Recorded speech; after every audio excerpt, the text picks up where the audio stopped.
Alright, welcome back to the channel, the 100 horror films in 31 days, and this is it. This is the final day, and I finished with a bang. I got in 5 films.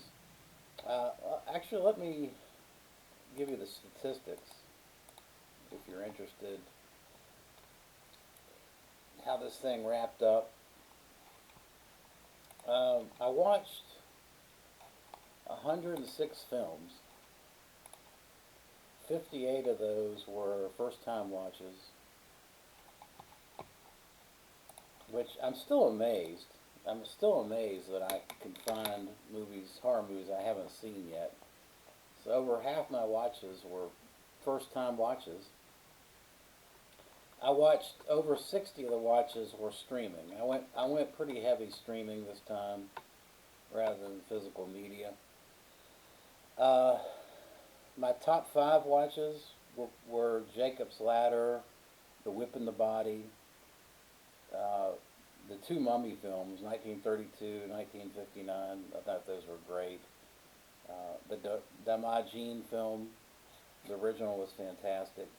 A lot of 8 out of 10s there. There was a number of honorable mentions, but those were probably my top 5. And my worst 5 was uh,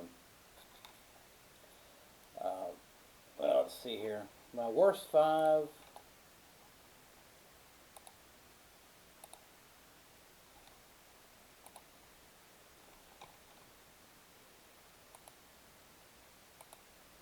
Worst 5 film, Close Calls is in there. That's 2017. I mean, other than that girl's tits, I mean, that movie had no business being 2 hours. That was ridiculous. The Day It Came to Earth from 1977, that was horrendous. Trouble Every Day was pretty bad.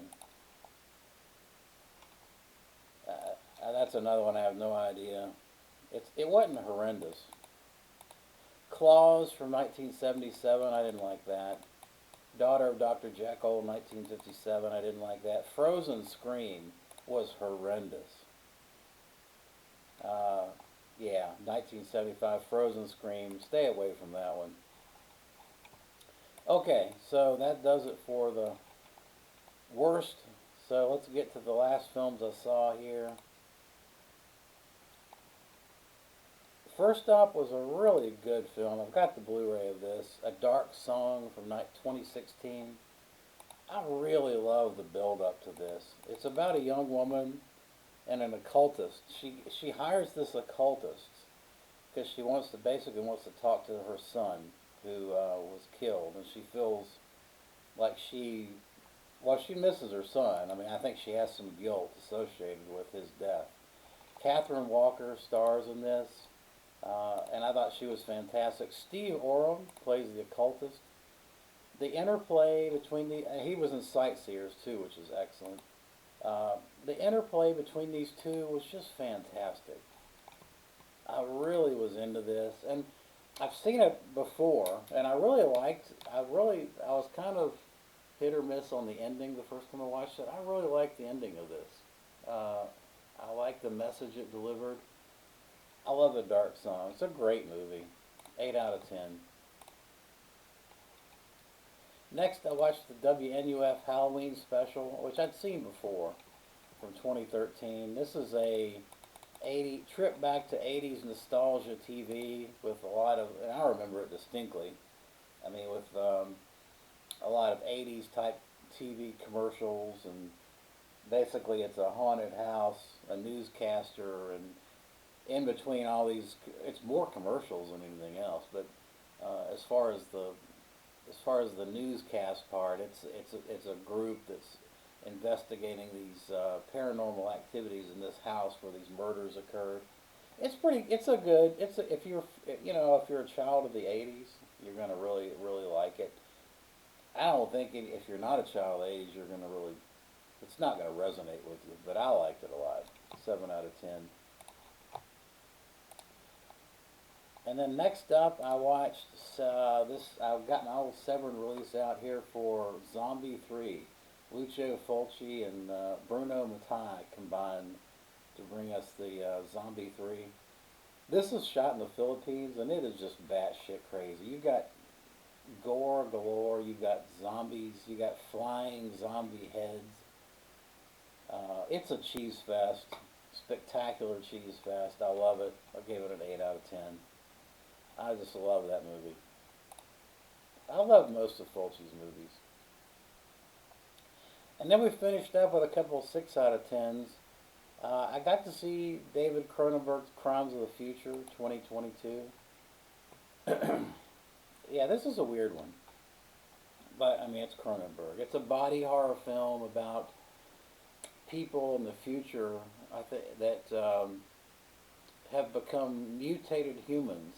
And some of it is due to surgery. And some of it is just over time they've become mutated as a result of past surgeries. It's a strange, strange film. It's very, I would say, academic in its approach. It throws a lot of scientific gobbledygook dialogue at you. It has a lot of interesting visuals.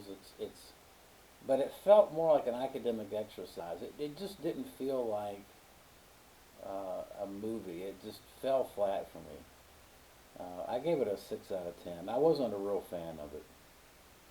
Maybe it needs another rewatch. I don't know. It just didn't resonate with me.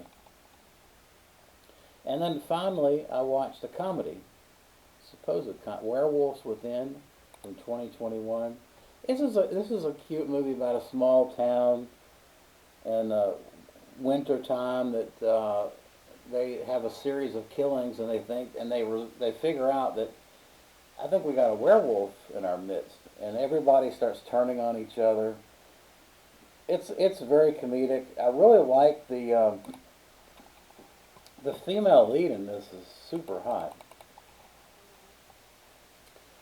She's a Russian, Milana Vantrub. She's eye candy. She was very good in this. I gave it a 6.5 out of 10.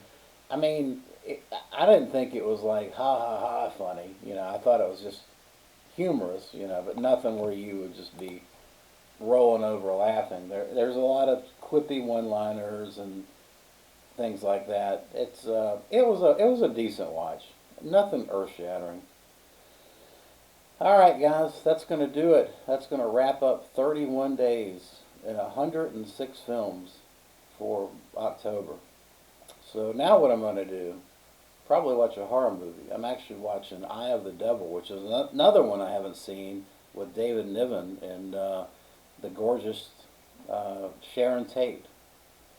So might have a video later and talk about that film because it's very interesting. All right, well, thanks for watching, and I will see you next year.